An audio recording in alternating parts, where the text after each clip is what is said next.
Yeah, so this talk's called Accelerating Rails with Edge Caching. Does anyone know what I'm talking about when I say edge caching? Like, you guys all came to this talk? A couple, like, you? Okay, perfect. You? Cool. So, like, I came up with this title, and after the fact, I came up with a much better title, which is, now that's what I call edgy, containing 20 of the world's greatest cache hits. Okay, bad jokes, whatever. So this talks about Rails caching. So we're going to talk a lot about Rails caching, the built-in types of caching that Rails provides to you, and like some of the best practices that you should be using with that. And then from there, we're going to kind of segue and talk about dynamic content and dynamic caching, like caching this dynamic content, which historically you haven't really, like nobody has really done that because there hasn't been a good way of doing this. Then we're going to go forward and talk about this edge caching thing, and then we'll talk about how to edge cache dynamic content with Rails. And so like dynamic content here being things like JSON APIs and stuff, right? Which you think of as dynamic and you typically like don't cache. So going into it, like Rails provides tons and tons of built-in caching mechanisms, which is really awesome.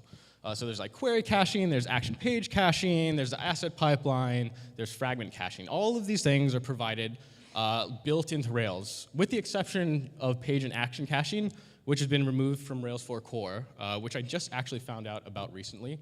So like, let's take a poll. Like, does anyone use action or page caching like in production? One dude? Okay, cool. I guess that's like why they took it out of like the core, right? Cool. I'd be interested to talk to you like how you're using it. Cool. So like baseline Rails caching, when you have this thing, like the most simple way that you can enable this is in your configuration, say action controller .perform caching equals true.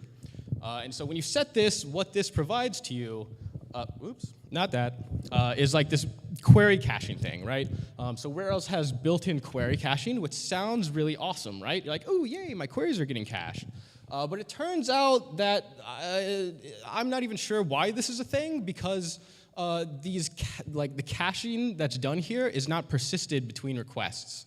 So like it caches that request, or it caches that query for only the lifetime of the single request. So like I don't really know why this is a thing, except other than to like prevent like less knowing Rails developers who like accidentally make the same database query in the same request, which is bad, right? And you can just like store that in a variable. So it's kind of weird why this is here. So unfortunately, like query caching sounds cool, not really that useful. But as the upshot to that, you can still do like manual query caching with stuff like this, right? So in your model, you can set a class method where you do your query, and then you like you use a standard like Rails.cache thing, and you know provide like a TTL, like it expires, whatever. So okay, that's cool. Like we can now like do this query caching, whatever. So, oh, also by the way, I'm skipping over talking about page and action caching because since it's not in Rails core anymore, I'm like, okay, cool. I won't talk about it. So anyway, asset caching and the asset pipeline, which is this really, really great utility that Rails gives to you for static assets, right? And so like these are all kind of like things that I would do if I were you. So like the first thing, in your environment configuration, you can set like serve static assets equals false. So what this does is it tells Rails to not serve static things, like basically anything that lives in public. And so instead, what you want to do is have a proxy like Nginx or Apache serve these things. And the reason being that those things are much better at serving static files than your Rails server. Second, right, you want to enable compression. Previous to Rails 4, the way you did this with your assets was just in your config. You say assets compress equals true. Now in Rails 4, if you do that, it does absolutely nothing. You have to explicitly define your CSS and JS compressors. Which is totally cool. I kind of like that actually because it gives you like a more like, oh, I'm actually using this like thing. It's not just magic. So like this compression here is going to take care of all of your like CSS, JS minification, and like gzipping and all of that stuff, which is really great. Then there's like asset digests, which like does anyone use asset digests? No. Nobody? You should. They're really cool. So what asset digests do are, have you ever seen like, oh man, it's cut off, whatever. The most important part is still there. So like, you ever see like URLs with like a hash on the end, a big ugly hash, which is really kind of crazy because, you know, if you're like me, you like nice paths, and you're like, oh yay, my paths are so nice. Then you like precompile your assets and deploy production, and you're like, oh, what the fuck happened to my assets? But this is actually really beneficial, and that is because this is a hash of the contents of this file. In this case, it's cat's law, whatever. So anytime this file changes, that hash is going to change. And when you're caching this is extremely beneficial because you basically don't have to deal with expired assets and ensuring that whatever is in your cache is like actually up to date. This like fingerprinting hash on the end takes care of that for you. So super awesome, super easy. There's also another compression thing that I want to mention to you all. So Rails by default provides a middleware called Rack Deflator. And this is really, really awesome. Everyone in this room should go enable this today. The reason being, every response that's served out of your Rails app, when you enable this, you can do it super easily just in your like application.rb file. This will gzip or deflate or whatever every HTML, JSON response that comes out of your app, right? And this is super beneficial. We want to compress these things because there will be less bits. It'll get there faster. You'll pay for less bandwidth out of your origin server, your app server, right? And so to like kind of hammer this point home, there's this really, really awesome tool called Page Speed Insights. Has anyone used this or like even heard of it? Yeah. So there's a Chrome plugin. And like when you install this, it'll like just add this awesome tab to like the developer console, whatever. So what happens, you're on a page, this will analyze it and give you these like awesome reports about all of this stuff.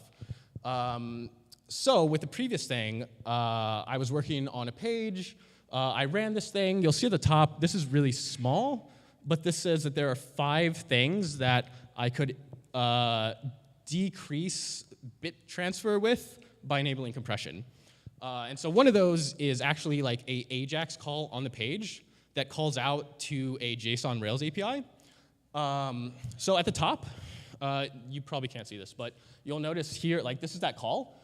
And this says that there can be a 62% reduction in the size of that file, right? And then like, so after I added in the rack deflate middleware, you'll see it went from 5 to 3, and then that like same resource is no longer there.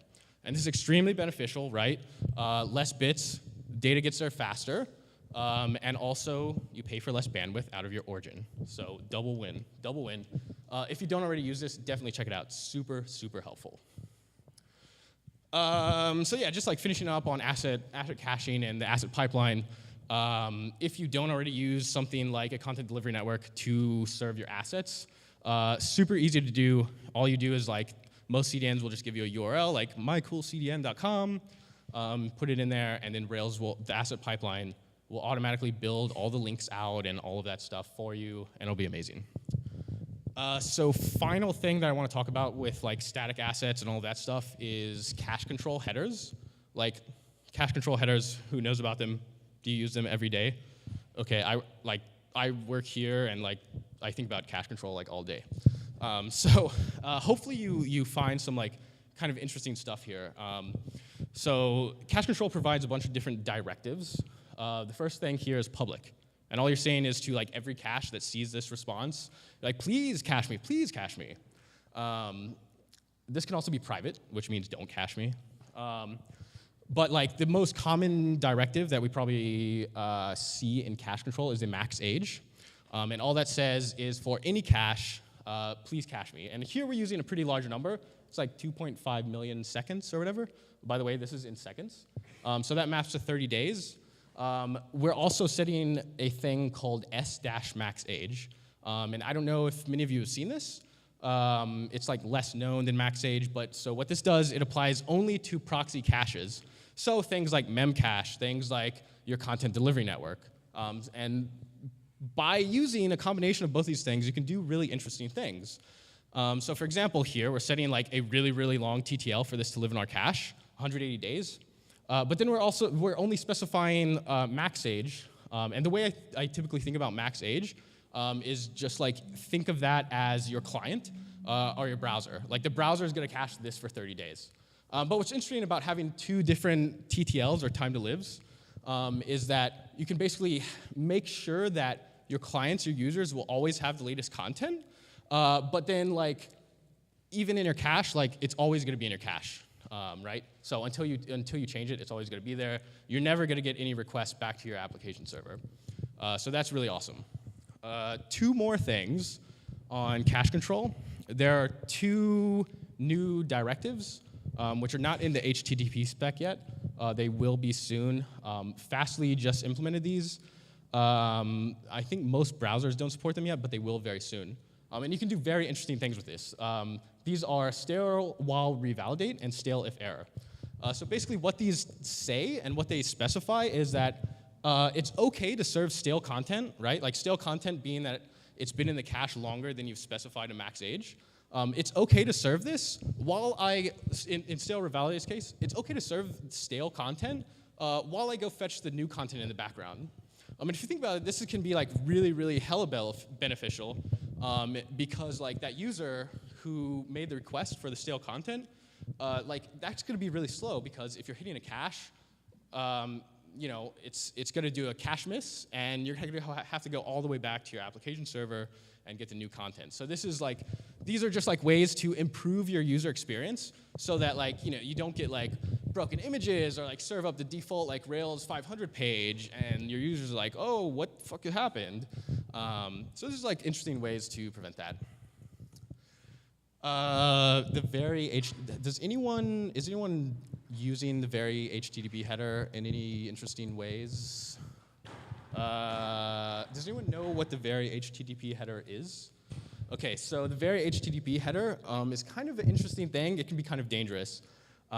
It can basically define that this request or this response based on other headers can be different.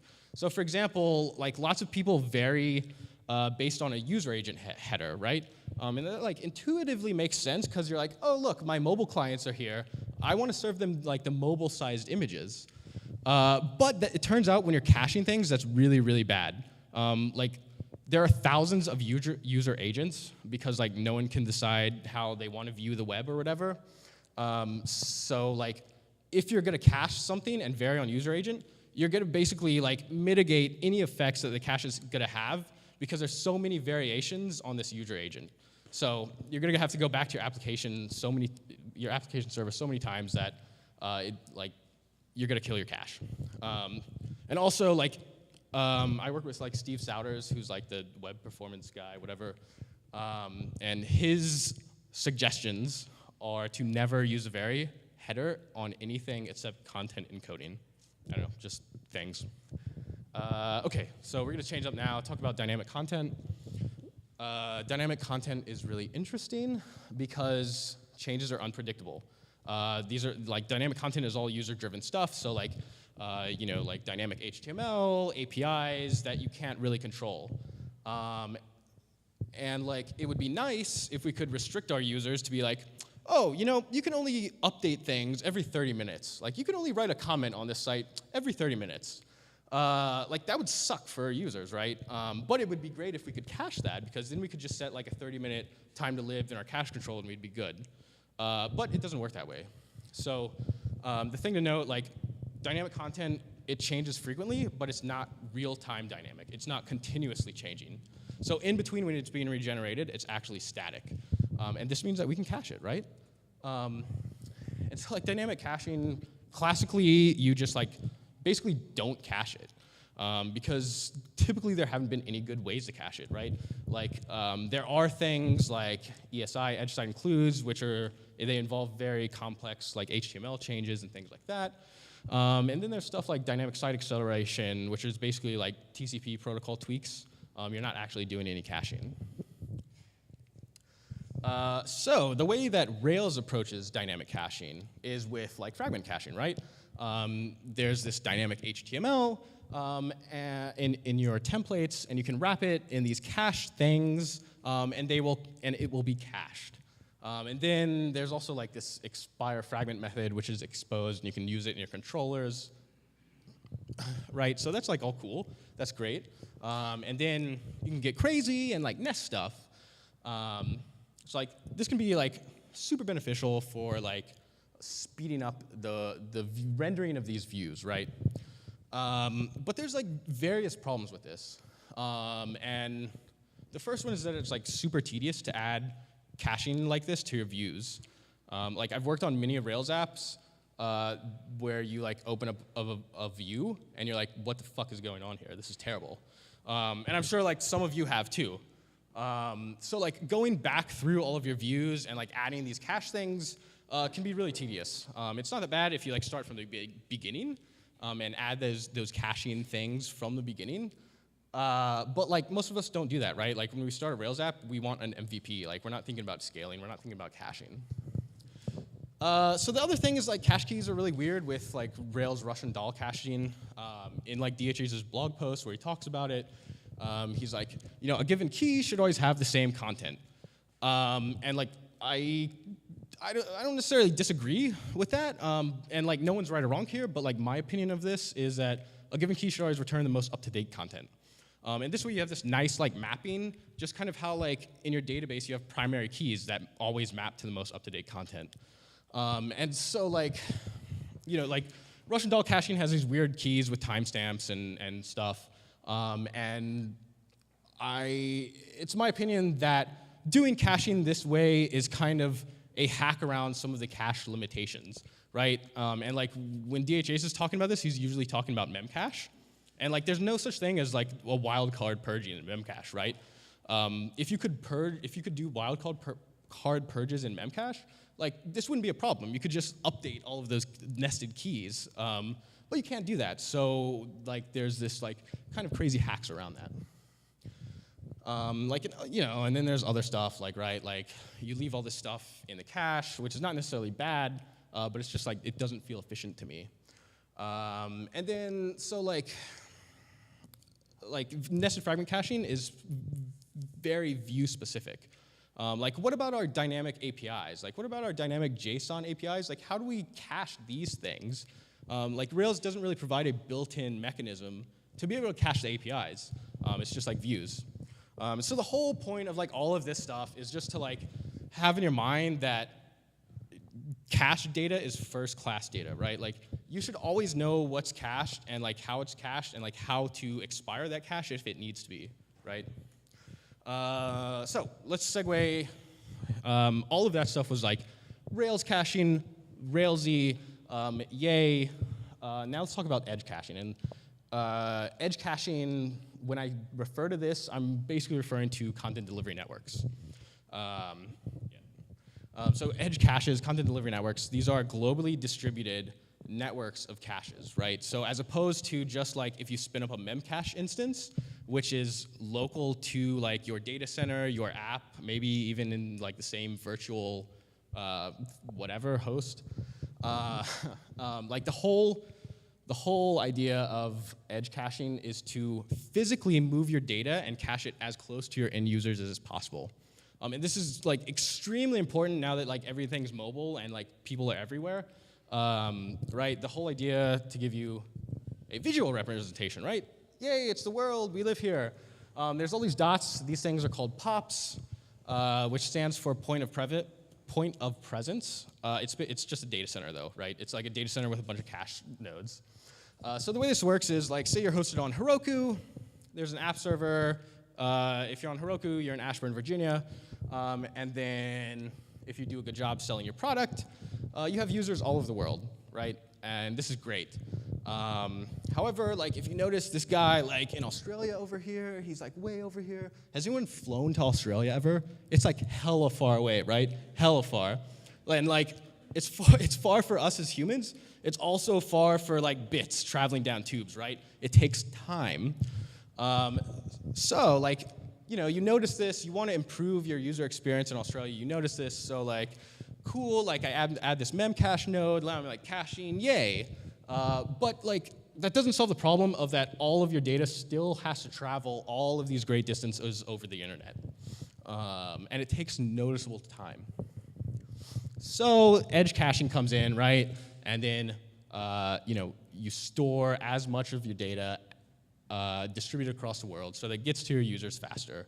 That's the whole idea behind edge caching, content delivery networks, all of that stuff, right? Again, yay.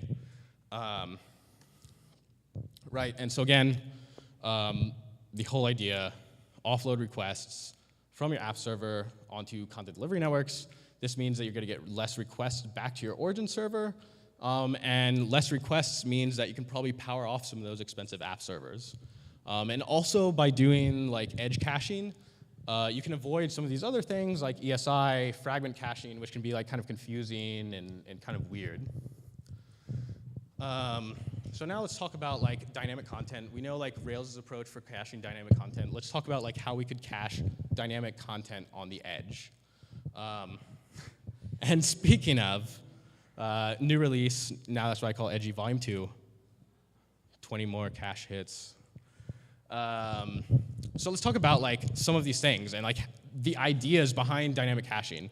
And so like all of these are kind of Fastly specific because I work here and like that's what I know. Different content delivery networks do it differently. So at Fastly, we enable you to tag any response object, any object at all, with a thing called a surrogate key. A surrogate key is actually a HTTP header that's in the spec and whatever.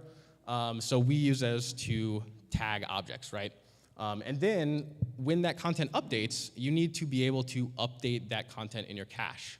So we allow you to programmatically purge based on either the surrogate keys that you set up or like your resource path. And these purges happen extremely quickly, like 150 milliseconds around the globe, which is why you can actually like now cache dynamic stuff on like edges. Previously, there's no good method for like purging things quick enough to be able to handle this, and now we have this. So CDNs provide other stuff too, like all of the like network optimizations and log streaming and all that cool stuff that you should expect from a content delivery network. So let's talk about how to do this with Rails, right? And all of this stuff is going to be happening in your controllers. So like here's a products controller, we have an index and show action. Like the first thing that you want to notice is we have a before filter that is, it's calling the set cache control headers method. So that sets up the cache control header, and it also strips out set cookie headers because you do not want to cache private data, things that are personal. Right, so you do that, and then like in your actions themselves, there's this set surrogate key header method. And so what this does, this actually does the setting of the header. And the key that we're using here for our index action is the table key of products. So it's just products. And weird. So like in our index action here, maybe we have like an index.html, and we're displaying like the newest 10 products, whatever. Cool. So we're tagging that set of products, all 10 of those products, with one single key called products. Now, likewise, with our show action, this gets run resource. So, we're going to set the key to just like that singular resource, which in this case, product/ID, right? Right. So then this is great. We have these tagged things, but now what happens when they update? Well, we need to purge, right? So what happens, like for example, we create a new product. And so after we do that create, it's saved in a database, we're going to do this thing called purge all. And so what this is going to do is going to issue a purge request with that products key. So then that is going to purge those 10, like our entire set of products, from the cache, and then refresh it on the next update so that this product that we just created will now be included in that set of products that we had previously. And likewise, you can do the same thing for like update. You can purge a single resource, or in the case of like nested, like dependency type of things, you could do like whatever type of purges on like nested objects. So yeah, like all of that cool stuff is in Fastly Rails. GitHub.com Fastly Rails, if you're interested in checking it out. So now, finally, just like a couple things, like in the real world, when you're doing this, things that can happen that like make you go, what? So like be very aware of cookies and private data. So by default, so this is true in Fastly's case. We don't cache anything with set cookie by default. I don't know about other content delivery networks. But like, I've run into some interesting things where like people are using authentication middlewares, and those authentication middlewares run outside of the normal like Rails middleware stack, and then they're like injecting a set cookie into the response, like outside of the Rails stack. So when you're debugging this, you're like, nothing's getting cached, but like I'm using that before filter to remove the set cookie. Like, what is going on? So like that's just like Rails middleware is a ghetto, right? Like whatever. So the important thing, like takeaway, is that you should always know when, where, how like cookies and private data is getting set, because that can like make debugging caching things that isn't working like you should much, much easier. And so like I'll talk briefly about edge scripting. So like with Nginx and Apache, you can do stuff like URL rewriting, and like this is super cool because this all happens like before the request even gets to your application stack. So like in like Nginx, you can like filter out bad requests if like something, if someone's just like spamming you with like a bunch of random packet bullshit, you can like do a lot of that filtering like at the Nginx, at the Apache level, and like various other things like change around paths or whatever. So this is like super cool because like if you're running a Rails stack and you have Nginx in front of it, like the requests that get filtered out by Nginx like never even hit your application server, which is great. You don't have to deal with that. However, like because usually like Nginx and Apache is like local to the same like application server where Rails is running, that request like still has to go all the way to like where your origin is. So instead, like with content delivery networks and Varnish specifically, Fastly is built on Varnish HTTP cache. You can like script these things like at the actual edge so that those requests never even make it like back to your origin. And you can do, there's like this thing called VCL, it stands for Varnish Config Language. It's just like a scripting language. So like when you do all this stuff, right, like this is kind of like the normal cycle of things. But when you're using edge caches, the more requests that look like this, the better, right? Like the entire request is getting served out of the cache, and your origin never sees anything. It's like super great, right? So like in the future, maybe like we'll take more advantage of edge scripting and things like that. Yeah. So just like before I wrap up, like I don't know, I'm like curious like what type of like things Rails or like we could add to Rails to make caching better out of the box. Like, does that mean like setting default cache control for like static stuff? Does it mean like adding like stale while revalidate, stale if error, these like new cache control directives in? Like could Rails get better by like us creating like a new cache store for like edge caches, right? There's like active support cache, like memcache and like cache. Does it make sense to like have a Rails interface for like edge caching? Maybe it does. Maybe it doesn't. I don't know. And then other things like fine-grained integration with like HTTP accelerators and things like this. Yeah, so that's all. Like takeaways. Rails has tons of built-in caching, which is super, super awesome. Please utilize it. Your users will love you. You'll sell more products. You'll make more money.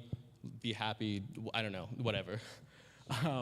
And also, like, do get fancy with cache control. Like, if you're using a cache and not setting like cache control headers correctly, you're completely like avoiding the benefit that caches give you. So do pay attention when you use those. Also, like Google Page Speed Insights, check it out. Please use it. Super amazing and super easy. And finally, like doing this dynamic edge caching stuff is all about purging.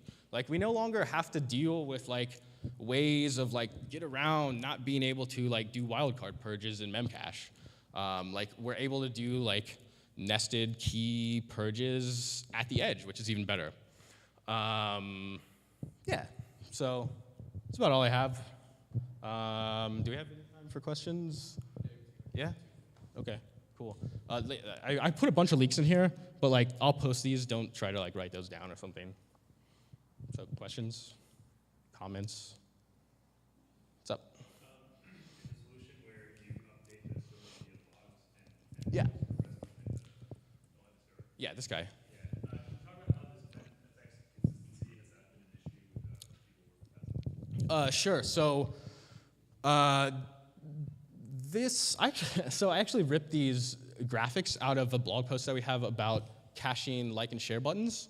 And so the way that works is like if you have a like button with a counter on it, you can do things like this, where you have your edge cache like reply with a synthetic response, like a 200 OK or whatever.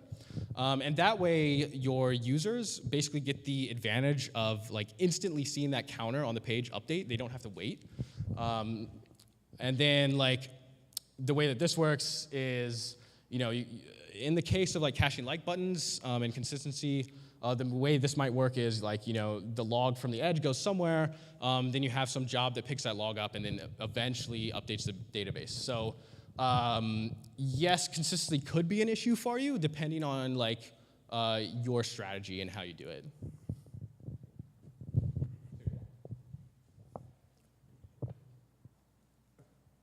How do you handle assets that you don't want to digest on? That might be being used by other people, like when they reference your Ah, interesting. So the question was, how do you handle assets that aren't digested, correct?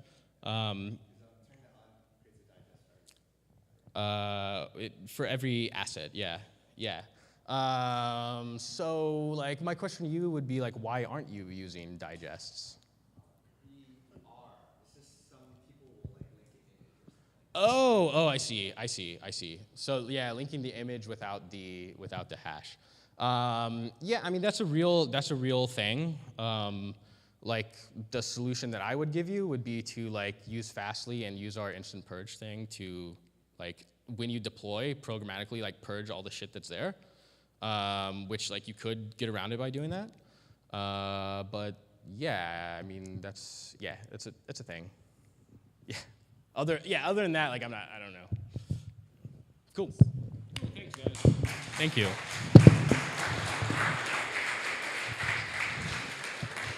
All right. Oh, yeah, we're hiring. And Fastly's hiring.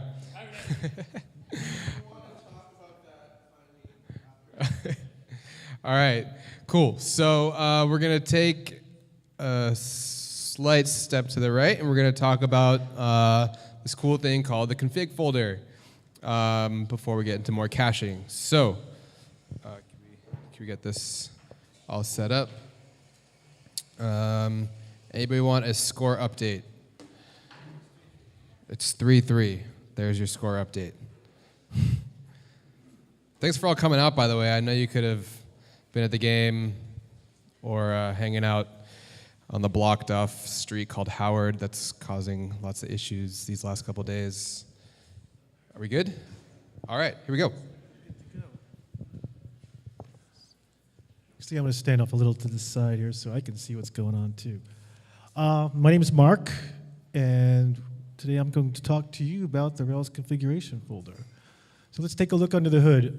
Basically, we start out with 3 subfolders: environments, initializers, locales, and then we have 6 files underneath them. And I'm going to start the tour of this folder with the applications.rb file. The cool thing about this file is that if you want to do configuration, this is a great place to do it if you need a specific area within the initialization process to do your configuring. And the reason that is because this file exists very early in the Rails initialization process. In fact, you can even run code in this file before Rails actually loads. Another cool thing is that you can hook into these 5 initialization events within that area, and before configuration, before initialize, to prepare, before eager load, and after initialize. And the way you would hook into them, into one of those handlers, would be using code similar to this, where you can see config before initialize do is the handler that you're hooking into. Next, we move on to the boot file. This is kind of self-explanatory. It just sets up the gems in your gem file. You would never do a lot of configuring there. Next file that we're moving on to is the database.yml file. And actually, I'm sure a lot of you have touched this file, especially if you don't use the SQLite 3 database as your production database. An important thing to note about this file is that if you're using environmental variables for configuration for safety purposes, in addition to the YAML file, the environmental variables will always take precedence over any conflicts or duplication issues that you may run into. We'll move into the environment file. This loads and initializes the app. There's not really a lot of configuration going on there that we want to customize. So we're just going to move past that. Next is the routes.rb file. And I'm sure everybody in this room has touched this at some point or another. Basically, the most important thing to remember here is that you can set up your CRUD operations with the resource method that you run other resources there. Moving right along, we get to the environments folder, which is actually pretty interesting because Rails gives you 3 default environments within to run your application. And taking a peek in, let's say, the development folder, we see that there's a lot of code there that's really optimized for development purposes. We're not reloading code on each, code is being reloaded on each request. Debugging is enabled, and alerts are done for migration errors.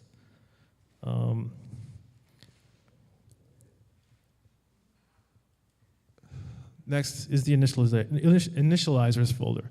And actually, this is the place where you'd probably want to do a lot of configuring. The files here are loaded after the framework and the gems, so that means you have access to a lot of resources at this point.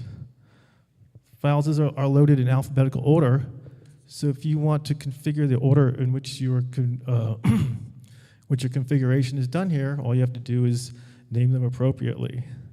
You can also use subfolders here if you want to further organize your code. And it's preferable to do initialization here than it is in the application.rb folder that we talked about earlier, because if you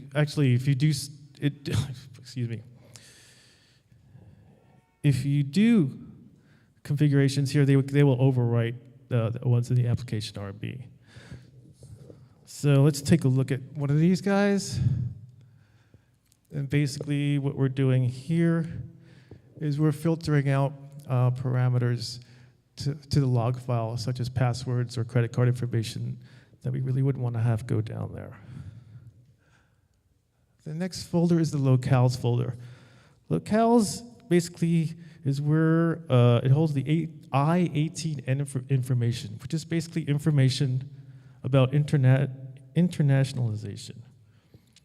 Basically, the way this works is you take all the text strings that are seen by the user and convert them into variables so that we compare them with foreign language equivalents later on, which leads us to our first example. Let's see if we can build a simple app that will use that process to convert to Spanish. So basically what we did was we set a folder, we go into the folder and add the following file. We then add this code to application controller. We don't really need to pay too much attention to this code here because we're actually talking about the configuration file, so we'll move past that.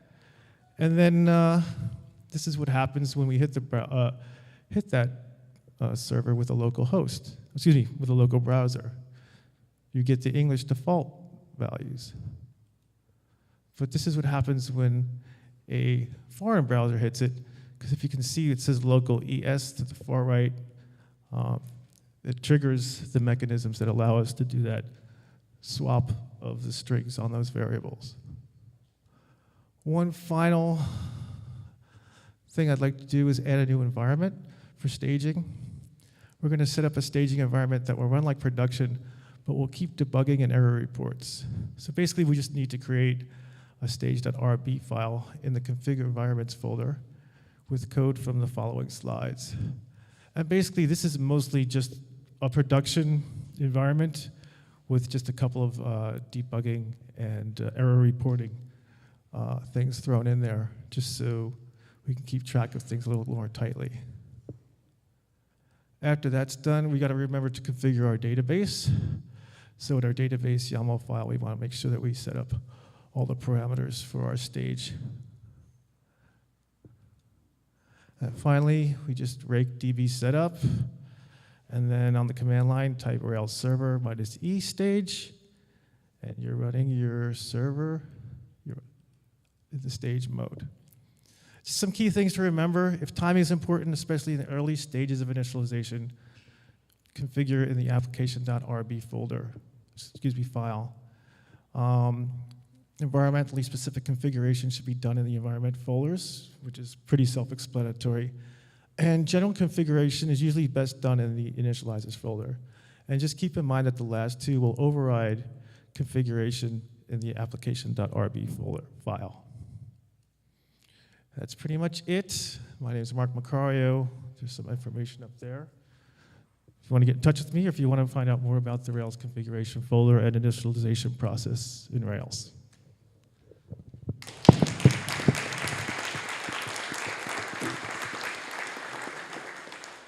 Thank you. Any questions? Thanks, Mark. Cool. So we're going to go on to our last talk of the night, which, when you start operating at scale, sometimes caching can be a little bit of an issue. I know in theory you're just like, oh yeah, just cache all the things. But, sometimes, as you'll see, it doesn't necessarily work as you plan. So we're going to get that talk going for you guys. Oh man, you got caught? Shit.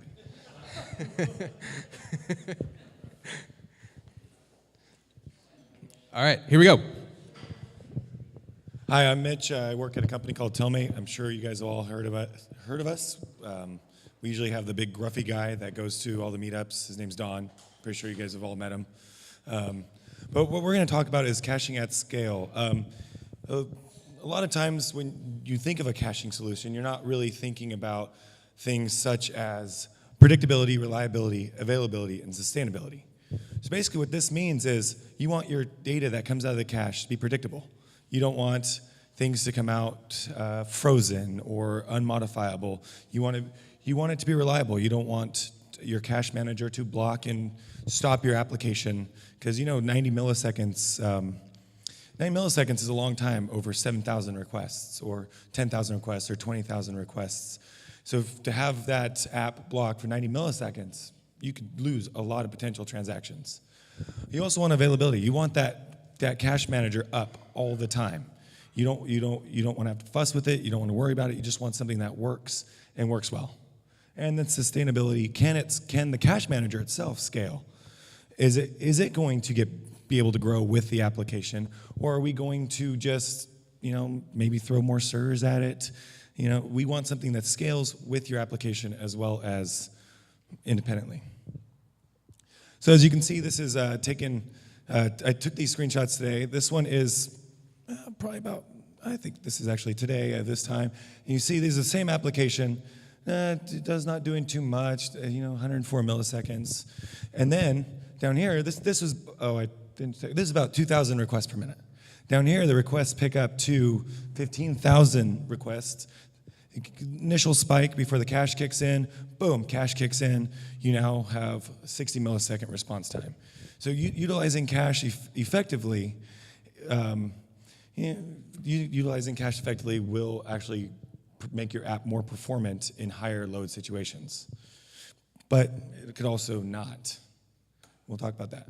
So there's tiers of caching. I don't think people usually talk about the different types of caching.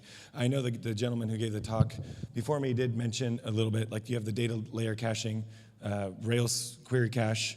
But there's also what most people take advantage of and don't realize they are is actual MySQL caching or the Postgres caching or the actual internal database cache. And so basically what these gives you is this gives you high level of repeatable reads. So you have someone always hitting the same record over and over again. Eventually that record is just going to sit there on RAM and it's not even going to have to do any work. It just serves it up. What that's also going to give you is that's going to bring down your I/O, reading from the hard drives, a lot of that stuff. It also allows you to do synchronous or asynchronous update propagation. What that means is, hey, I got this cache here. I'm going to send it. I can send this to all the other servers that are available that want this cache. So you hit this record all the time over here, chances are that database needs to have that record available on the cache. And then there's one last thing, and it's granularity. We can cache an entire table. Can we cache a row? Can we cache this result set? Are we able to take advantage of every ounce of the database we can without actually having to go to hard drive? I skipped this. I cut out a slide. Okay. Well, before we get into the business layer, let's talk a little bit about a hard drive. We all know how they work. They spin. Every now and then that thing reads from it, get some bits off of it. But at which point is a hard drive more efficient than RAM? We did some research. We just built a CDN, and the CDN, we designed it. We're like, okay, cool. We're going to mount this RAM FS drive. Everything's going to be super fast because we're writing into RAM. Guess what? Not the case. You would think it's like, oh yeah, well, it's RAM, it's faster than a hard drive, but realistically, it's not made to be written large contiguous files over and over again. So essentially, you actually get more performant writing to the hard drive if you tune your VM, if you bring down, up user write, file system, all that stuff. You can actually get more more speed out of the hard drive than your RAM. So that's good for your database. You want your database to leverage that. It's important when you do 150,000 queries a second. You want your database to just be in pristine order. You don't want to be dropping credit card transactions. Customers don't like it. It's like, hey, you charged my credit card, but I don't see record of this. Customers do not like that. So then there's the business layer. What does that mean? That's our app. Our app is really important. We need to cache things. He spoke about caching controller actions. That's important. But what else? But when we do these caching, we have to decide on things. We have to say, does your data need to be correct 100% of the time? If it does, then caching is probably not for you. Do you have a busting strategy? Do you know, like, oh yeah, I'm saving this record. I should go to the cache manager and say, hey, purge that. I don't want that anymore. Do you have availability and persistence strategy? You have 3 or 4 servers online, 3 or 4 servers, and you want to keep that cache. Do you want to replicate everything? Do you want 10 gigs of data constantly being transferred between the 2 servers? Does your cache need to be available on LLapp servers, like I said, and will it affect user experiences if it is? If I hit this button and you cache that page, someone else goes to view that same page, will that affect their experience in a good way or a negative way? You see, I'm trying to wrap this, be pretty quick so that we can keep on our 8:30 schedule, so bear with me. I had to add some code. This will be the first talk I ever gave without code, so just added some code just for pretty pictures. Realistically, though, he showed an example exactly like this. I'm sure everyone's used this before. What is this doing? Well, we know the end result. The end result is, if I come back the second time, my stuff will be there, and I don't have to hit the database. I don't have to do this function because it will be there. But what exactly is it doing, like in the back end? Is it writing to a file? Is it writing to memcache? Is it persisting it in a memory? What is it doing? That's really important to know because some applications, I don't know, work at Telmate, we do phone systems. Our phone systems are written completely in Rails and JRuby. Something like this could drop someone's call if used improperly. You come in, you're going to go, you have threaded environment, real threads, because it's JRuby. Come in, you have two things hit that same thing. One thing blocks, call gets dropped. So there's things like this that are really important to know when you're in the big enterprisey kind of environments. And then there's this. I added this as well. I don't know if people use that, but that's set of e-tag. Those are really important. That's actually a snippet of code from our CDN that says, hey, don't bug me for another 10 minutes. Your asset's good enough. So I mean, that's good to use when serving static assets as well. There is a fancy Rails way to do it, which is like e-tag do and all this fancy stuff. I find this is pretty self-explanatory. So I tend to like the one line. All right, and that goes us right into e-tags. How many of you guys use e-tags here? How many of you guys know what e-tags are? I know he knows. Basically, an e-tag is a nice, without getting super technical, it's a nice little SHA that the Apache sends out and says, this is your tag. And then when you request it, that SHA comes back to Apache, and Apache says, or Nginx says, no, that's exactly what I have. That's exactly right. You're good. 302. And I'm sure all of you guys have seen the 302. So that's a good old faithful 302. That's a type of caching. 304, yes. Long day. Drank too much last night. We won't get into that. 304, yes. 302 I think is forbidden, or something like that. I don't know. I just do render status not modified. So yeah. So then there's but this also has a potential. You can get stale assets. If you have something really important and you're using these e-tags, your assets can come back just wrong. Like if you deploy and all your e-tags and you have this beautiful front-end JavaScript app, completely not tied to your Rails server, you use Gulp or Grunt or whatever you want, you deploy it, and everything's cached far future, and just you can not get the right app. You can get some users into really weird experiences that way. Another way to asset cache is, as we talked about, RAM versus hard drive. You have this Apache, you say, hey Apache, I'm going to generate this asset.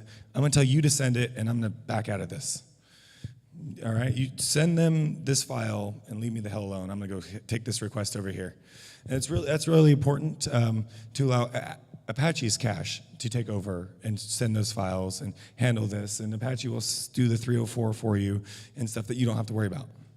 So it's really important to know that leveraging your web server and web server's built-in cache, because I guarantee you it is better than most of us are at designing that kind of stuff. And so let's get into some cache manager solutions. There's Memcache. If I spell anything wrong, I apologize. Memcache, how many here use Memcache? Memcache, okay. There's the file store, just sits there in temp. Terrible. Eventually you run out of disk space if you don't manage it yourself. This is what we use at Telmate. We use a cache system called Infinispan. That works on JRuby. It's a JBoss enterprisey clustered cache thing. And then there's Redis. I've seen it used as cache. It's not really. It's more of a key. It's its own thing, but it can be used as cache. So this is standard Rails application. With you got your fancy JavaScript front end, so none of us back-end developers have to worry about it. We say, here's an API, consume it. And you got your Rails backend, your database. You consume some web services here. At which point is it good to cache? Like, where can you utilize caching to ensure that things move quicker and stuff, just in this environment? Let's see, the normal strategy would be something like that. You have your business logic, you have your CDN hosting this up, CDN hosting up your front end, you have your database query caching everything you got going, and then you got your consumed web service using Rails cache or whatever you use. What if you do something like this? Now how do you cache that? You have 8 servers running web requests, 8 servers, maybe 2 or 3 mem caches. How do you design that so that you don't this isn't your single point of failure? So you got to really think about that when you get up into those big requests. Those were big request things. And I'm going to end it here so that we can still hit our time, because I know everyone's probably tired, things to do, watch the game. So, any questions?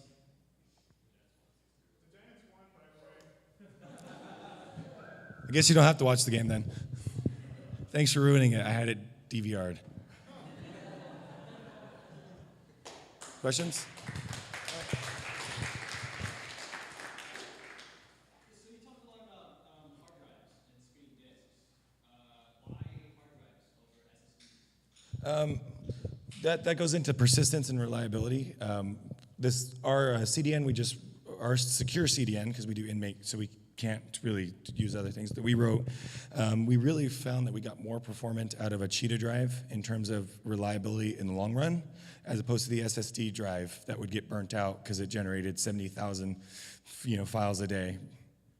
So, and then with that said, you can optimize things like use XFS to make it write at 100 megs per second to the disk. Any other questions?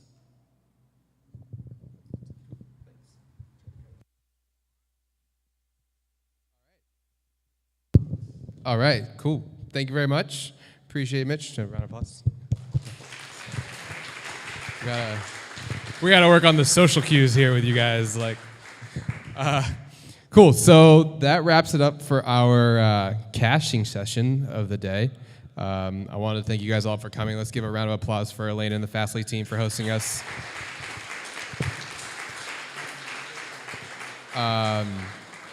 So our next meetup is next month, I think a week before Thanksgiving or something like that. So hopefully you guys can all make it out. If anybody wants to speak, please let us know. We had a lot of good talks tonight. Hopefully we can keep that going through the end of the year. And our December meetup is actually happening on the 4th, which is like 2 or 3 weeks right after our November meetup. So they're pretty quick. We want to get some good talks in before the end of the year. Again, thank you guys all for coming. If you're hiring, reach out to those people. If you're looking for a job, there's a lot of Rails stuff out there. Anything else I'm missing, Steven? Cool. Thank you guys all for coming. We appreciate it. Have a good night.